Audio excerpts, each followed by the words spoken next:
আমি আমার রাজনৈতিক বক্তব্য স্বাভাবিকভাবে আমার মতো করে দিব। এখন তিনি যদি আমার বক্তব্য সেট করে দেন তাহলে তো আমি এনসিপি করতাম। এনসিপি গঠনের আগে যদিও আমাদের সাথে অনেক বসেছে এবং এই যে যেটি বললেন যে ছাত্র উপদেষ্টা দুইজন গণ অধিকার পরিষদের কিনা, এই দুজন ছাত্র উপদেষ্টা গণ অধিকার পরিষদের নাকি এনসিপির, এটা স্পষ্ট। দেখেন, আমি আমার সামনেই দেখেছি যখন আসিফ মাহমুদ উপদেষ্টা, তখন আমাদের ছাত্র অধিকার পরিষদের কাউন্সিল হচ্ছে, সেখানে আসিফ মাহমুদ যারা প্রার্থী তাদেরকে নিজে ফোন দিচ্ছে, বারবার কল দিচ্ছে, টেক্সট করছে যে তুমি যেও না এখানে, তুমি কাউন্সিলে কেন অংশ নিচ্ছ, আমাদের সাথে থাকো, যা যা লাগে সব দেব। আসিফ মাহমুদ এই কাজ নিজে করেছে। এটা যখন ছাত্র অধিকার পরিষদের কাউন্সিল হলো অভ্যুত্থানের পরে, হ্যাঁ, সেই কাউন্সিলের সময় এই ঘটনা ঘটেছে। এমনকি মাহফুজ আলম নিজেও কিন্তু বিভিন্ন সময় আমাদের সাথে বসছে যে তারা দল কিভাবে গঠন করবে। নাহিদ ইসলাম নিজেও আমাদের সাথে কথা বলছে। এগুলো অস্বীকার করার কিচ্ছু নাই। এই যে দল গঠিত হয়েছে, পরামর্শ তো নিয়েছে, তিনি তো উপদেষ্টা, তিনি শপথ লঙ্ঘন করেছেন। জাতির সাথে সর্বপ্রথম বেইমানি কিন্তু এইটা, যে উপদেষ্টা পরিষদের থেকে দল গঠন করার সিদ্ধান্ত নেওয়া। তারা দল করবেন ভালো কথা, সরকারের না গিয়েই তো দল করতে পারতেন। উপদেষ্টা থেকে সরে এসেই তো তিনি দলে অংশগ্রহণ। না না না, দল গঠন একটি মানে চলমান প্রক্রিয়া, ধারাবাহিক প্রক্রিয়া, এবং উপদেষ্টা পরিষদের থেকেই সেই প্রক্রিয়ার সাথে যুক্ত হয়েছিলেন জনাব নাহিদ ইসলাম, এবং এখনো পর্যন্ত এনসিপির সাথেই কাজ করছেন মাহফুজ আলম এবং আসিফ মাহমুদ। এবং সেই ভিডিও কিন্তু আপনি নিজেও দেখেছেন, গণমাধ্যমে প্রকাশিত হয়েছে। যারা জার্নালিস্ট, যারা অ্যাক্টিভিস্ট, তারা প্রকাশ করেছে যে কিভাবে এনসিপির নেতাদের সাথে বৈঠক করছে আসিফ মাহমুদ রেস্টুরেন্টে। এবং এখনো পর্যন্ত এনসিপি কন্ডাক্ট ভঙ্গ হচ্ছে। আমি শেষ করি না, আপনি অনেক কথা বলেছেন, তো আমি শেষ করে দিই।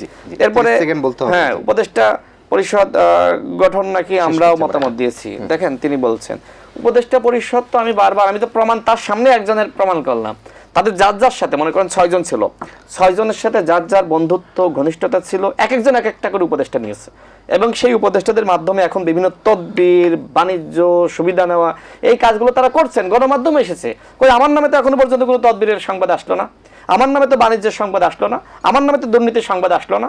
আমার হয়তো হতে পারে আপনি বুদ্ধিমান এরকম, আপনি, আপনার ডিজিএফআই আছে, আপনার এসবি আছে, আপনার এনএসআই আছে। আমি আজকের এই টকশোতে চ্যানেল না শেষ করে ফেলেছি, 30 সেকেন্ড বলার আমার দায়িত্ব। দেখেন, এই না, সেটা আমি বলি, দেখেন, আমি এইগুলোর সাথে সম্পৃক্ত হই না, আমি কখনোই অর্থের পিছনে ঘুরি না। আমি সবসময় চেষ্টা করি সৎভাবে জীবন যাপন করার জন্য। আমি সর্বশেষ বলবো যে এতক্ষণ সরকারের সমালোচনা আলোচনা হয়েছে, আমি যেটি বলতে চাই, দেখেন, নির্বাচন নিয়ে বিতর্ক থাকবে। বিএনপির এক ধরনের মতামত, গণ অধিকার পরিষদের আরেক ধরনের মতামত, শেষ করি। গণ অধিকার পরিষদের মতামত আমরা স্পষ্টভাবে নির্বাচন কমিশনের কাছে আমাদের যে লিখিত বক্তব্য সেখানে দেওয়া হয়েছে, এবং এনসিপির মতামত দেওয়া হয়েছে। সরকারকে তো সিদ্ধান্ত নিতে হবে যে কি করতে হয়, কি করতে হবে। কারণ আপনি যদি বলেন যে শতভাগ আমার মতামত মানতে হবে, আপনি যদি বলেন যে আমার মতামত না মানলে নির্বাচন হতে দিব না, আমার কথা হলো যে আমি শেষ করি, উনি অনেক কথা বলেছে, আমি শেষ করি। সেটা হলো প্রত্যেকটা দল যতটুকু, প্রত্যেকটা দল যতটুকু আপনার মানে তাদের ঐক্যমত হয়, সেই ঐক্যমতের ভিত্তিতে আপনার রাষ্ট্র সংস্কার করতে হবে। জোর করে তো রাষ্ট্র সংস্কার চাপিয়ে দেওয়া যায় না। সেকেন্ড বলতে না দিলে অবিচার হয়ে যাবে। হ্যাঁ ভাই, এখানে স্পষ্টভাবে দেখেন, রাজনীতিবিদদের টকশোতে আসলে কোন বক্তব্য বলা দরকার না, এটা একটা বোঝা দরকার।